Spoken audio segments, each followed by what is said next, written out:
Vamos lá. @WilliamsNunes43 pergunta: como vocês souberam que o ministério de acampamento era o chamado de Deus para vocês? Ui. Eita.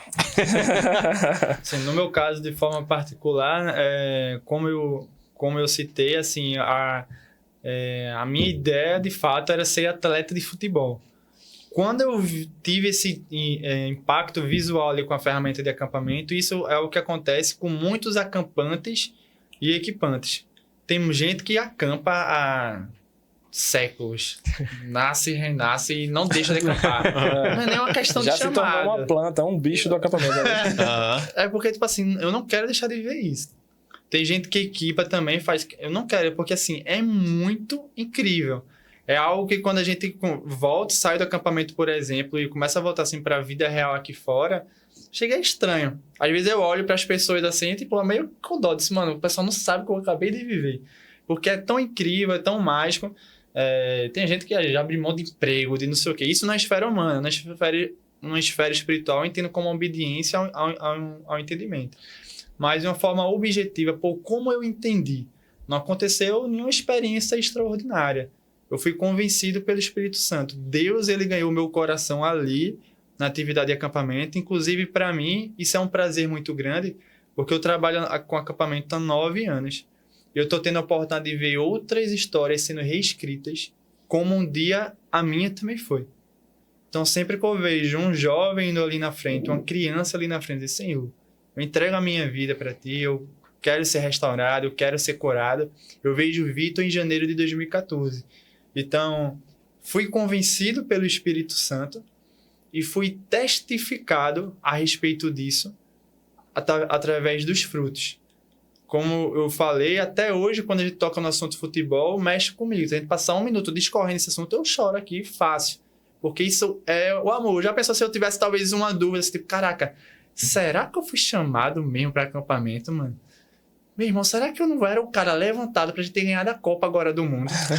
Será que não seria eu que ia dar aquele carrinho que não ia deixar os caras, 7 jogadores no ataque? Será que Deus não podia ter me levantado pra isso? Mas que era eu, irmão. Eu não sei.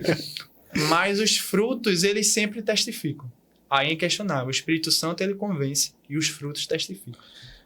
No meu caso, assim, é interessante. Como eu falei, né, eu cresci na igreja, né, nasci na igreja, mas eu sempre ouvi as histórias de Cristo, de que a gente tem aqui história de missionários que converteram não sei quantas milhões de pessoas. Aí se desafiava, né, o pastor da igreja, alguém dizia, e vocês? Quem se converteu por causa de você? Eu pensava assim, poxa, ninguém. Se brincar, até meu cachorro se desviou depois que... eu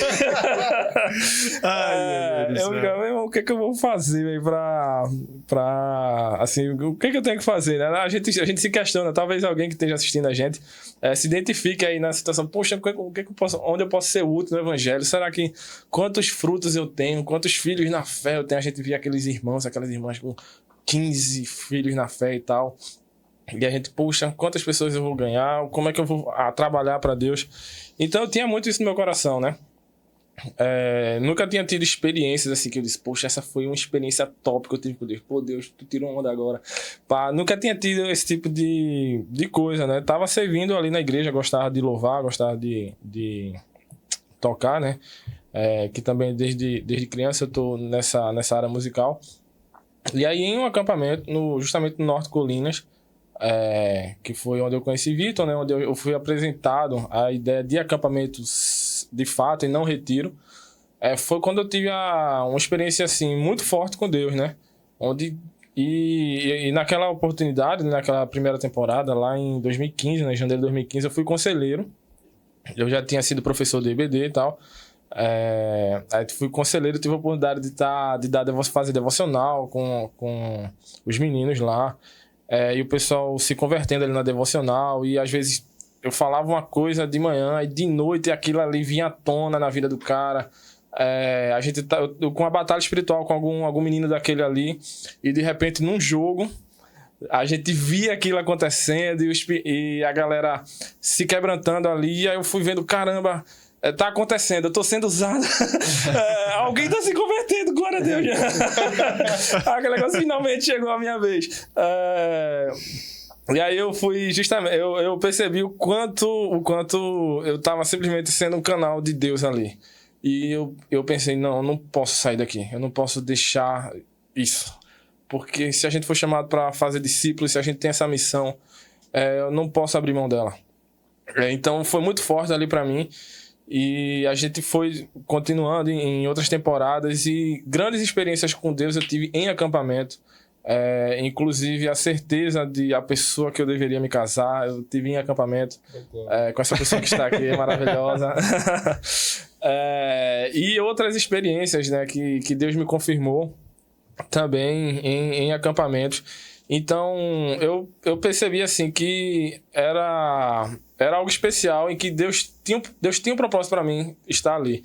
Então não estava ali aleatório. Quando eu estava trabalhando no acampamento não era aleatório, não é só porque eu gostava, não é só porque eu queria fazer jogos ou tocar, ou um outro lugar para eu tocar, diferente da igreja. Mas não, Deus tinha uma missão para mim ali e eu queria ser esse instrumento usado por Deus. Não, Deus me usa aqui de alguma forma, porque eu sei que o Senhor quer me usar aqui. Então, até hoje, eu converso assim, até hoje Deus está dizendo, eu ainda quero te usar aqui. Amém. Eu ainda tenho missão para você em acampamento, então não sai daqui não. Enquanto Deus falar isso para mim, eu tô em acampamento. Show. Que massa. Que massa. Vamos lá, mano.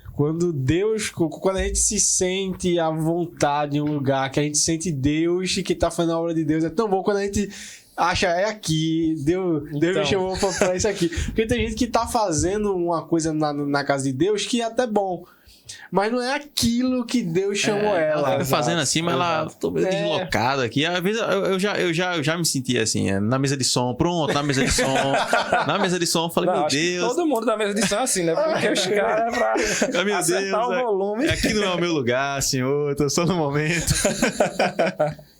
Acontece. O pior que foi na mesa de som que eu me achei. Já achou na mesa de som, tá vendo? Deus é fiel. Tá vendo, gente? Passe pela mesa de som. Eu passei pela mesa de som, Tu passou, Matheus, pela mesa de som? Matheus também passou pela mesa de som. Bronca.